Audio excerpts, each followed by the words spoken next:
कहानी की शुरुआत में हम यांग जीसू नाम के साइंटिस्ट को देखते हैं जो अपनी मरी हुई बेटी को जिंदा करने के लिए उस पर एक्सपेरिमेंट्स कर रहा था।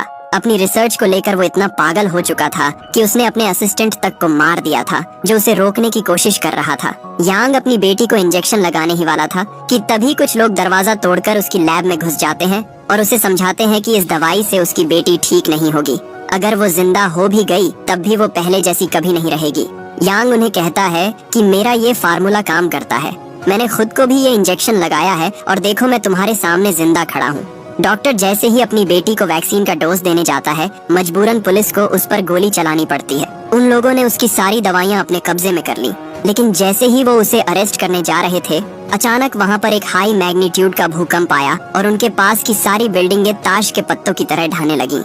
यांग जानता था कि अब वो नहीं बचने वाले, इसलिए वो बिल्डिंग गिरने से पहले अपनी बेटी को वो वैक्सीन लगाना चाहता था, पर वो ऐसा कर पाता उससे पहले ही बिल्डिंग भूकंप की चपेट में आ गई और वो सभी उसके नीचे दबकर मर गए। ये भूकंप कोई मामूली भूकंप नहीं था, इसकी वजह से पूरी दुनिया बंजर बन गई। अब लोगों के पास पीने के लिए साफ पानी नहीं था और सभी लोग साफ पानी के लिए सिर्फ बारिश पर निर्भर थे जो साल भर होने का नाम नहीं लेती थी। जो लोग इस भूकंप में बच गए उन्होंने अपने छोटे छोटे कैंप बना लिए थे और इन लोगों को जिंदा रहने के लिए हर दिन साफ पानी और खाने की तलाश में इधर उधर भटकना पड़ता था। हम यहाँ पर किम नाम के एक लड़के को देखते हैं जो आज शिकार के लिए किसी जानवर की तलाश कर रहा था। अपने कैंप से कुछ दूर आते ही उसे एक क्रोकोडाइल दिखाई दिया जो सूखे की वजह से बाहर निकल आया था। किम ने बिना देर किए उसे तीर मारा और उसके मरने का इंतजार करने लगा। जब कुछ देर बाद उस मगरमच्छ का शरीर हिलना बंद कर देता है तो उसे लगा कि वो मर चुका है। किम धीरे धीरे उसकी ओर जाता है, लेकिन जैसे ही उस मगरमच्छ को उसकी आहट महसूस हुई उसने उस पर हमला कर दिया। किम अपनी जान बचाने के लिए एक कार में जाकर छुप जाता है, पर वो मगरमच्छ उसका इतनी आसानी से पीछा नहीं छोड़ता। वो उसे खाना चाहता था, इसलिए वो कार की खिड़की तोड़कर कार के अंदर घुसने की कोशिश करता है।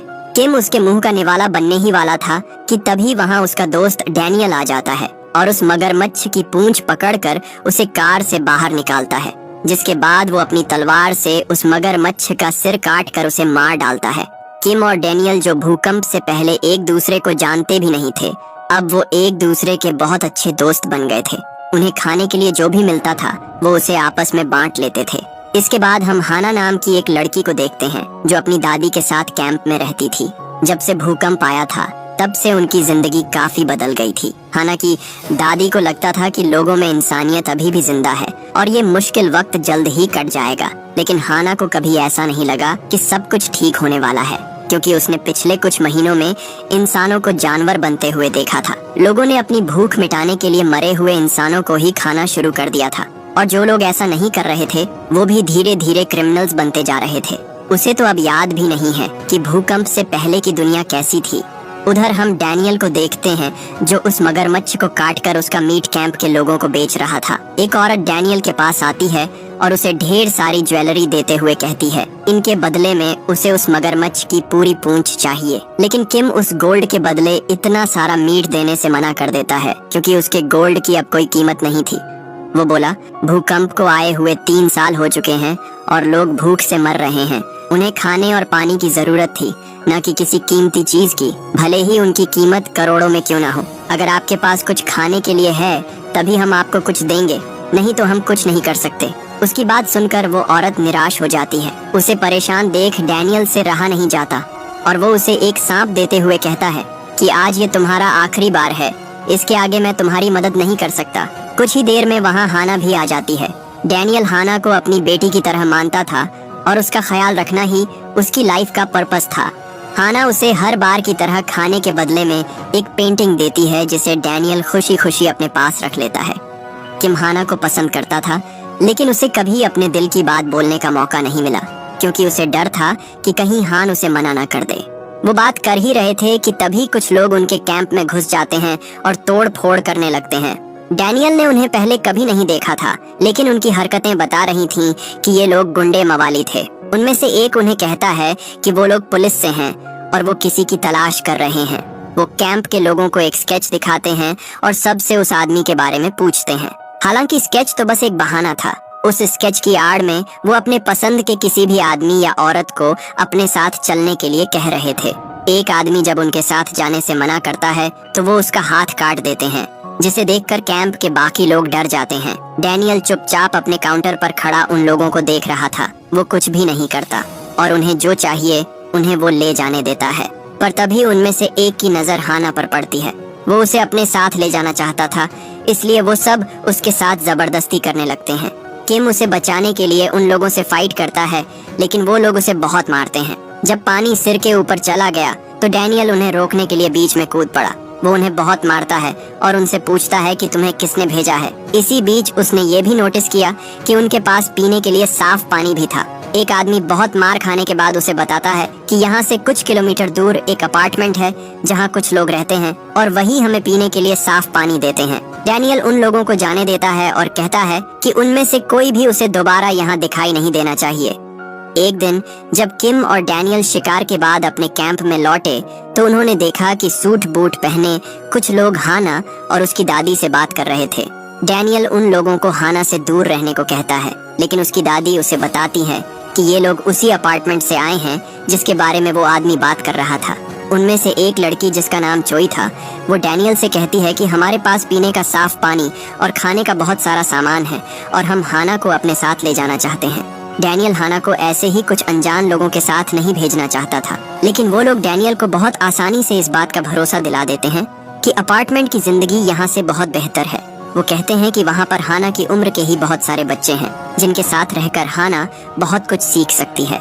किम भी हाना के साथ जाना चाहता था, पर चोई उसे बताती है कि हम सिर्फ उन्हीं लोगों को अपने साथ लेकर जाते हैं जिनका खुद का परिवार हो।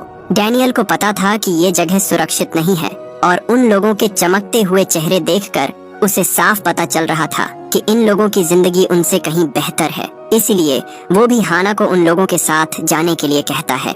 हाना जाने से पहले किम को एक पेंटिंग देती है जो उसने कल रात को ही बनाई थी। किम समझ जाता है कि वो भी उसे पसंद करती है। वो हाना से कहता है कि वो हर हफ्ते उससे मिलने आएगा और इतना कहने के बाद वो दोनों एक दूसरे से अलग हो जाते हैं। किम अब बहुत अकेला महसूस कर रहा था। वो डैनियल से कहता है कि अगर तुम उस बाजार वाली औरत से शादी कर लो और मुझे गोद ले लो तो हम भी हाना के पास जा सकते हैं। जिस पर डैनियल उसे कहता है, दुनिया खत्म हो गई है, इसका मतलब ये नहीं कि इंसान अपने वसूलों को ही भूल जाए। मैं उस औरत से शादी नहीं करने वाला, इसके बारे में दोबारा सोचना भी मत। हाना के जाने के बाद डैनियल बहुत दुखी था। आज उसे नींद नहीं आ रही थी, इसलिए वो शिकार के लिए बाहर चला जाता है। वहीं दूसरी ओर हम हाना और उसकी दादी को देखते हैं जिन्हें वो लोग अपने साथ अपार्टमेंट की ओर ले जा रहे थे। हाना को वहाँ पर अपनी ही उम्र की एक और लड़की मिलती है और वो उस अपार्टमेंट में जाने के लिए बहुत एक्साइटेड थी। हाना की दादी कई घंटों से पैदल चल रही थी, जिसकी वजह से उनके पैर में मोच आ जाती है और अब उन्हें आगे चलने में दिक्कत हो रही थी। चोई अपने कुछ लोगों से कहती है कि वो उन्हें पास के ही एक मेडिकल सेंटर में लेकर जाए। हाना भी उनके साथ जाना चाहती थी, लेकिन उसे समझाया जाता है कि उसका आगे बढ़ते रहना जरूरी है। हाना को ये भरोसा दिलाया जाता है कि उसकी दादी जल्द ही उसके साथ होंगी, लेकिन फिलहाल उन्हें आराम की जरूरत है। कुछ मिनट और आगे चलने के बाद हाना देखती है कि मिलिट्री के कुछ लोग अपनी कारों के साथ उनका इंतजार कर रहे थे। हाना उनसे कहती है कि अगर ये गाड़ियाँ इतनी पास थीं, तो आप लोगों ने मेरी दादी को मेडिकल सेंटर क्यों भेज दिया? ये लोग हमारे पास भी तो आ सकते थे। उसे अब कुछ अच्छा नहीं लग रहा था, इसलिए वो आगे जाने से मना कर देती है। मिलिट्री ऑफिसर कहता है कि कोई बात नहीं, हम तुम्हारी दादी के लिए सुबह तक इंतजार कर लेते हैं। वो जैसे ही यहाँ तक पहुँच जाएंगी, हम उन्हें भी अपने साथ ले चलेंगे। पर हम देखते हैं कि उनके साथ कुछ बच्चे भी थे जो कल सुबह तक बिना खाना और पानी के बीमार हो जाते। वो दूसरी लड़की हाना को समझाती है कि तुम चिंता मत करो, मेरे दादाजी भी तुम्हारी दादी के साथ गए हैं, ये लोग उन्हें भी कल अपार्टमेंट में ले आएंगे, लेकिन तब तक हम यहाँ नहीं रुक सकते। हाना अपनी दादी के लिए बहुत परेशान हो रही थी, पर वो उन लोगों से ज्यादा देर लड़ नहीं पाती और उसे मजबूरन अपनी दादी के बिना ही वहाँ से जाना पड़ता है। वहीं दूसरी ओर वो लोग हाना की दादी को मेडिकल सेंटर लेकर जा रहे थे। काफी दूर तक पैदल चलने के बाद भी उन्हें दूर दूर तक कोई बिल्डिंग नजर नहीं आती। वहाँ बस बंजर जमीन और मलबा पड़ा हुआ था। जल्द ही वो एक गहरी खाई के पास पहुँच गए, जहाँ वो उस बुजुर्ग आदमी को धक्का देकर मार डालते हैं। इत्तेफाक से किम भी उसी जगह पर शिकार की तलाश कर रहा था, जो ये होते हुए देख लेता है। उसने दादी को बचाने की कोशिश की, पर वो लोग उन्हें भी मार देते हैं। सबूत मिटाने के लिए वो किम पर भी हमला करते हैं, लेकिन एंड मौके पर डैनियल उसे बचा लेता है। उन लोगों ने 2 बूढ़े और लाचार लोगों का खून किया था, इसलिए डैनियल भी उन्हें मारने से पहले उन पर जरा भी रहम नहीं करता। लेकिन जल्दी ही कुछ ऐसा होता है जिसे देखकर उनके पैरों तले जमीन खिसक जाती है। वो देखते हैं कि ये लोग मरने के बाद भी जिंदा थे और उनकी चोटें भी बहुत जल्दी ठीक हो रही थीं। दोनों उन लोगों को मारने की पूरी कोशिश करते हैं, पर उन्हें मार पाना लगभग नामुमकिन था। जल्द ही वो कमजोर पड़ने लगे। इससे पहले कि दोनों उनके हाथों मारे जाते, अचानक वहाँ एक लड़की आ जाती है जो इन सुपर ह्यूमन से लड़ने में उनकी मदद करती है। वो कहती है कि अगर इन्हें मारना है तो इनके सिर को इनकी बॉडी से अलग करना होगा, जिसके बाद वो बिल्कुल ऐसा ही करते हैं और जल्द ही उन सबको ठिकाने लगा देते हैं। लड़की उन्हें बताती है कि उसका नाम ली युन है और वो एक आर्मी ऑफिसर है। जिस दिन भूकंप आया था उस दिन वो और उसके साथ के कुछ ऑफिसर्स जिंदा बच गए थे। उन्होंने कई महीनों तक बचे हुए लोगों को रेस्क्यू किया, लेकिन उन सभी के रहने के लिए छत और खाने के लिए खाना ढूंढना ही उनकी सबसे बड़ी चुनौती थी। कई दिनों तक इधर उधर भटकने के बाद उन्हें आखिरकार ऐसी जगह मिल ही गई जहां पर पीने के लिए पानी बचा हुआ था। उन्हें रहने के लिए एक बिल्डिंग भी मिल गई और पूरे शहर में वही इकलौती बिल्डिंग थी जो इतने बड़े भूकंप के बाद भी अपने पैरों पर खड़ी थी। हम लोगों ने मिलकर उस जगह को रहने लायक बनाया। वो सभी धीरे धीरे अपने जीवन में सुधार लाने की कोशिश कर ही रहे थे कि तभी एक दिन वहाँ एक आदमी आया। पता चला कि ये आदमी कोई और नहीं बल्कि डॉक्टर यांग जीसू था, जिसने पता नहीं कैसे पर इस अर्थक्वेक को सरवाइव कर लिया। ली कहती है कि वो आदमी एक डॉक्टर था और हमें एक डॉक्टर की बहुत जरूरत थी, इसलिए हमने उसे भी अपने परिवार का हिस्सा बना लिया। जीसू शुरुआत में तो सबसे अच्छे से पेश आ रहा था, लेकिन उसके आने के बाद बच्चे अचानक से गायब होने लगे। मुझे जब उस पर शक हुआ तो एक दिन मैं उसके पास गई और उससे उन गायब हुए बच्चों के बारे में पूछा। तब मुझे पता चला कि वो हमारे पीठ पीछे इंसानों पर एक्सपेरिमेंट कर रहा था। यहाँ हमें पता चलता है कि यांग ने अपनी बेटी को जिंदा करने के लिए जो वैक्सीन बनाई थी वो कोई आम दवाई नहीं थी। उस इंजेक्शन की वजह से वो उस बिल्डिंग में महीनों तक फंसा रहने के बाद भी जिंदा बच गया। वो ली को बताता है कि उसकी ये दवाई इंसानों का भविष्य है, लेकिन ली को कुछ समझ नहीं आता। तभी सैम नाम का एक ऑफिसर डॉक्टर यांग की मेडिसिन का नमूना दिखाने के लिए दूसरे ऑफिसर को उसकी आंखों के सामने गोली मार देता है। लगा जैसे वो मर गया, लेकिन गोली लगने के कुछ ही सेकंड बाद ही वो फिर से बिल्कुल ठीक हो गया। सभी मिलकर ली को समझाने की कोशिश कर रहे थे कि डॉक्टर यांग उनके लिए भगवान से कम नहीं, लेकिन ली को सिर्फ उन बच्चों की परवाह थी जो डॉक्टर के आने के बाद गायब हो गए थे। वो समझ गई थी कि उसकी इस दवाई की कीमत कहीं ना कहीं उन बच्चों को चुकानी पड़ रही थी। वो इसके बारे में सभी को चेतावनी देना चाहती थी, लेकिन ऑफिसर सैम उसे शूट कर देता है, जिसके बाद ली को अपनी जान बचाकर वहाँ से भागना पड़ता है। उस दिन से वो उन लोगों से भाग ही रही है और अब तो उन्हें रोकना और भी मुश्किल हो गया है। डेनियल समझ गया था कि हाना की जान खतरे में है और अब वो किसी पर भरोसा नहीं कर सकता। दूसरी तरफ हम देखते हैं कि हाना और उसके साथ आए हुए बाकी लोगों का स्वागत किया जाता है। डॉक्टर यांग उन्हें बताता है कि उसके पास उन्हें देने के लिए बहुत कुछ है और यहाँ पर वो सभी सुरक्षित हैं। यहाँ पर उनकी परमिशन के बिना ना तो कोई अंदर आ सकता है और ना ही कोई बाहर जा सकता है। उन सभी को पीने के लिए साफ पानी की एक बोतल दी गई, जिसे पाकर सब लोग बहुत खुश थे। लेकिन हाना अभी भी अपनी दादी के बारे में सोच रही थी। जोई उसे बताती है कि वो अभी भी हेल्थ सेंटर में है और उन्हें यहाँ पहुँचने में थोड़ा समय लगेगा। बेचारी हाना इस बात से बिल्कुल अनजान थी कि उसकी दादी मर चुकी है और ये सब उसे झूठ बोल रहे थे। जल्द ही बच्चों को उनके माता पिता से अलग कर दिया जाता है। बच्चों के माता पिता उनसे पूछते हैं कि हम अपने बच्चों के साथ क्यों नहीं रह सकते, जिस पर चोई उन्हें कहती है कि ये यहाँ के नियम हैं जिन्हें सभी को फॉलो करना पड़ता है। इन लोगों ने बच्चों के लिए एक एग्जाम सिस्टम भी बना रखा था। जिस बच्चे के एग्जाम में सबसे ज्यादा नंबर आते थे उसके पेरेंट्स को मुफ्त खाना मिलता था और बाकी लोगों की तुलना में ज्यादा पानी दिया जाता था। उन्होंने पूरा सिस्टम ऐसे बना दिया था कि पेरेंट्स अपने बच्चों के बारे में सोचना ही छोड़ दें और उनकी सारी सोच सिर्फ ज्यादा से ज्यादा राशन इकट्ठा करने में लग जाए। हम देखते हैं कि उनके पास सच में पीने के लिए बहुत सारा साफ पानी था और उस पानी को फिल्टर करने की जिम्मेदारी भी बच्चों और पेरेंट्स पर ही थी। उधर ली और डेनियल उन लोगों पर अटैक करने का प्लान बना रहे थे, लेकिन उस अपार्टमेंट के अंदर घुसना इतना आसान नहीं था। इसके बाद डेनियल उन लोगों के पास गया जिन्होंने उसके कैंप पर हमला किया था। ये लोग गुंडे मवाली थे और साफ पानी पाने के लिए अक्सर उस अपार्टमेंट में आते जाते रहते थे। उस गैंग का बॉस, जो डेनियल से पहले से ही चिढ़ा हुआ था, वो अपने लोगों से कहता है कि आपस की लड़ाई छोड़कर सबसे पहले उसे मारो। इसके बाद सब एक साथ उस पर टूट पड़ते हैं, लेकिन इतनी तादाद होने के बावजूद भी कोई डेनियल का बाल भी बाका नहीं कर पाता। उसे सिर्फ ये जानना था कि वो उस अपार्टमेंट में कैसे जाते हैं। उनका बॉस उसे बताता है कि वो लोग उन्हें बच्चों और टीनेजर्स के बदले पीने के लिए साफ पानी देते हैं। वही लोग हमें यह भी बताते हैं कि उन बच्चों को किस दिन उन्हें डिलीवर करना है। हम में से कोई भी अपनी मर्जी से उस बिल्डिंग के आसपास भी नहीं भटकता, क्योंकि बिना परमिशन के अगर उनके भरोसे का आदमी भी वहाँ दिखाई दिया तो उस पर गोली चलाने से पहले वो एक बार भी नहीं सोचते। इसी बीच हम देखते हैं कि हाना को क्लास के बाकी बच्चों से इंट्रोड्यूस करवाया जाता है। ये बच्चे वहाँ काफी टाइम से थे। हाना नोटिस करती है कि उनमें से कोई भी बच्चा उसे देखकर खुश नहीं था। उन्हें देखकर ऐसा लग रहा था जैसे वो सभी बहुत थके हुए हैं और उन्हें नींद की जरूरत है। चोई उस अपार्टमेंट में एक टीचर थी जिसका काम था बच्चों को डॉक्टर यांग की रिसर्च के बारे में पढ़ाना। हाना के साथ वाली जो लड़की थी वो यहाँ आकर बहुत खुश थी।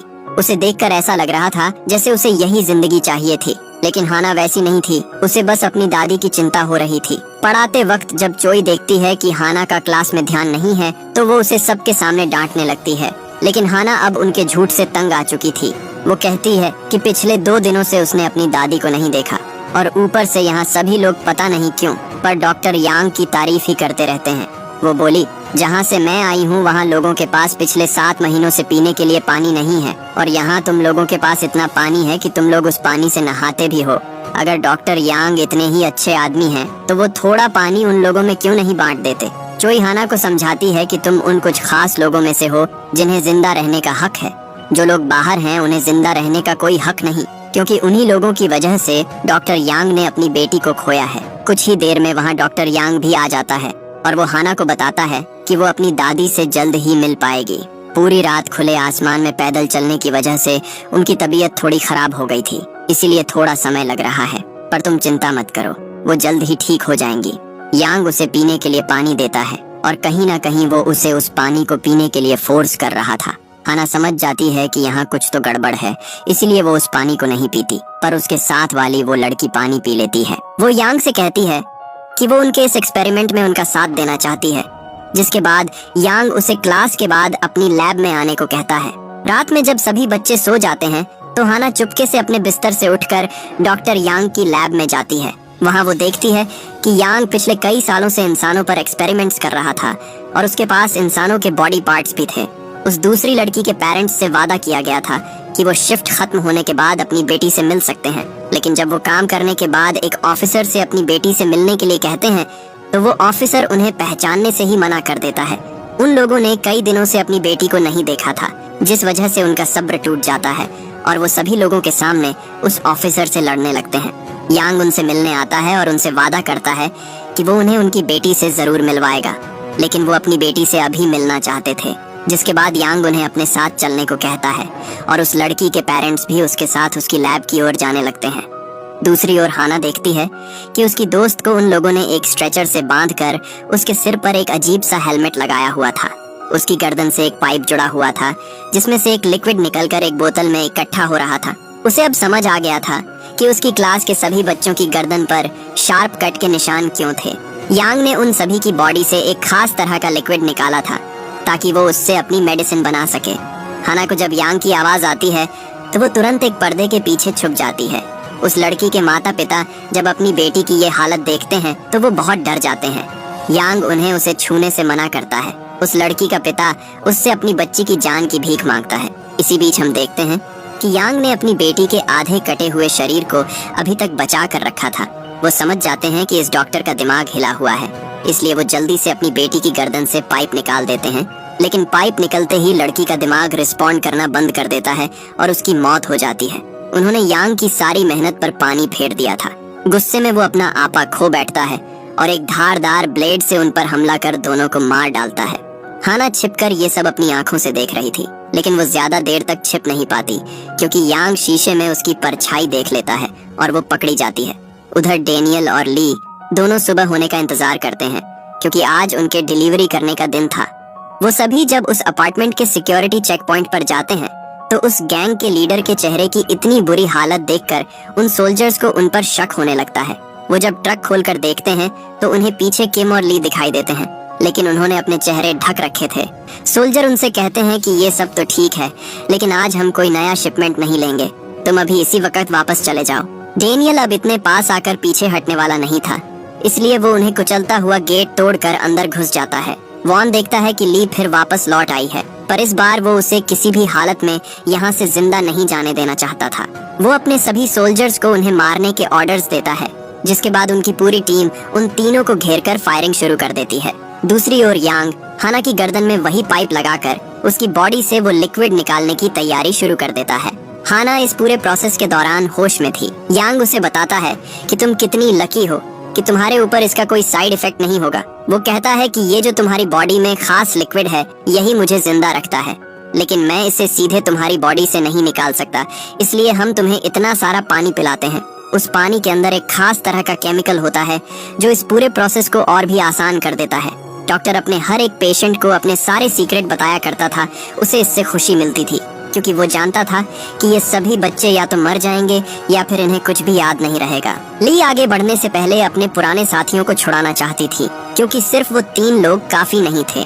ली जब उन्हें ढूंढते हुए बेसमेंट में गई तो उसने देखा कि उसके दोस्त अब पहले जैसे नहीं थे। उसके जाने के बाद यांग ने उनके ऊपर बहुत एक्सपेरिमेंट किए जिसकी वजह से वो सभी एक चलती फिरती लाश बन गए। ली को देखते ही वो उस पर हमला कर देते हैं, जिसके बाद ना चाहकर भी उसे उन सभी को मारना पड़ता है। ली उनसे कहती है कि अब हमें यहाँ से भाग जाना चाहिए क्योंकि हम इन लोगों से नहीं लड़ सकते, लेकिन डेनियल हाना को लिए बिना कहीं नहीं जाने वाला था। इसके बाद वो सभी सोल्जर्स को मारते हुए ऊपर की ओर बढ़ने लगते हैं। पता चलता है कि हर किसी के पास वो सुपर ह्यूमन सीरम नहीं था। उनमें से कुछ लोगों को छोड़कर बाकी के सभी लोग आम इंसान ही थे। इसके बाद वो तीनों अलग अलग होकर आगे बढ़ने लगते हैं।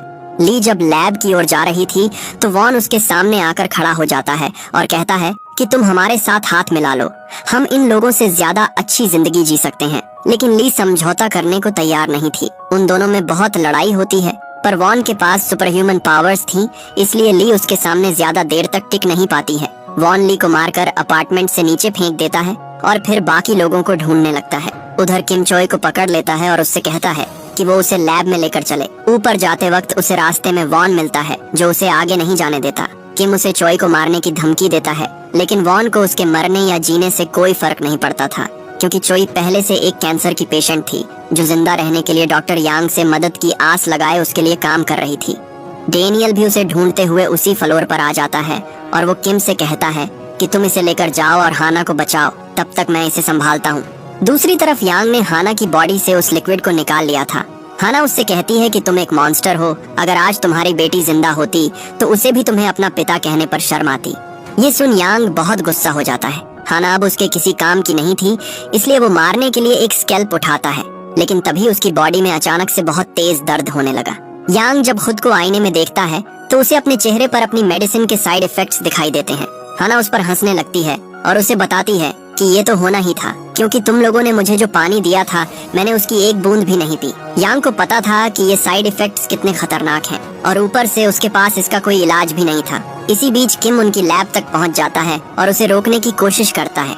यांग उसे कहता है कि अपनी गन नीचे रख दो, नहीं तो मैं इस लड़की को मार दूंगा, जिसके बाद किम को अपने हथियार नीचे रखने पड़ते हैं। दूसरी तरफ हम देखते हैं कि वॉन डेनियल को रोकने की पूरी कोशिश करता है, लेकिन इंसान होने के बाद भी डेनियल बहुत ताकतवर था। दोनों में जबरदस्त फाइट होती है और आखिर में डेनियल वॉन के सिर को उसकी बॉडी से अलग कर उसे मार देता है। हम देखते हैं कि यांग यहाँ से जल्द निकलना चाहता था, इसलिए वो अपनी बेटी की बॉडी को एक सूटकेस में पैक करके वहाँ से भागने लगता है। चोई यांग से उसे भी अपने साथ ले चलने की रिक्वेस्ट करती है, पर यांग बोला, तुम वैसे भी मरने वाली हो, मेरे पास तुम्हारा कोई इलाज नहीं है, तुम मेरे साथ आकर क्या करोगी। बस इतना कहकर उसने लैब में ग्रेनेड फेंक दिया, जिसके धमाके से उस टीचर की मौत हो गई। हालांकि किम और हाना एक टेबल के पीछे छुपकर खुद को उस एक्सप्लोजन से बचा लेते हैं। वहीं दूसरी तरफ डॉक्टर यांग उस अपार्टमेंट से भागने की कोशिश कर रहा था, लेकिन जैसे ही वो नीचे आता है उन बच्चों के परिवार वाले उसे चारों तरफ से घेर लेते हैं। वो उससे अपने बच्चों के बारे में पूछ रहे थे और जब यांग उन्हें उनके सवालों का जवाब नहीं दे पाता तो पूरी भीड़ उसे मिलकर पीटने लगती है। सभी उस पर बहुत गुस्सा थे। इससे पहले कि वो लोग उसे पीट कर मार डालते, यांग एक असॉल्ट राइफल उठाकर उन लोगों पर अंधाधुंध फायरिंग कर देता है। उसने अपना दिमागी संतुलन पूरी तरह से खो दिया था और इसी वजह से वो अनगिनत लोगों को मौत के घाट उतार देता है। लेकिन जब यांग को होश आया तो उसकी नजर उस सूटकेस पर पड़ती है जिसके अंदर उसने अपनी बेटी की बॉडी रखी थी। वो देखता है कि उसने गलती से उस सूटकेस पर भी फायरिंग कर दी थी, जिसकी वजह से उसकी बेटी का शरीर अब पूरी तरह से खत्म हो चुका था। अब उसे किसी भी तरह जिंदा कर पाना बिल्कुल नामुमकिन था। हाना कहती है, तुम उसे पहले भी नहीं बचा सकते थे और अब भी नहीं, वो जा चुकी है। तुमने जो इतने मासूम लोगों के साथ किया ये उसी का फल है। यांग अपनी इस हालत का जिम्मेदार सिर्फ और सिर्फ उसे मानता था, इसलिए वो मरने से पहले हाना को भी मारने की कोशिश करता है। लेकिन जैसे ही वो अपनी गन हाना की तरफ करता है, डेनियल उसे गोली मार देता है और इस तरह उस डॉक्टर का खेल हमेशा के लिए खत्म हो जाता है। आखिर में हाना अपनी दादी की कब्र के पास जाती है और वहाँ पर फूट फूट कर रोने लगती है, क्योंकि उसे नहीं पता था कि उन लोगों ने उन्हें मार दिया है। इसी तरह कुछ हफ्ते बीत जाते हैं और हम देखते हैं कि सब कुछ फिर से नॉर्मल होने लगा था। उस अपार्टमेंट के साथ कैंप के बच्चों और वहाँ के लोगों की बहुत बुरी यादें जुड़ी हुई थीं, इसलिए कोई भी दोबारा उसके बाद वहाँ नहीं गया।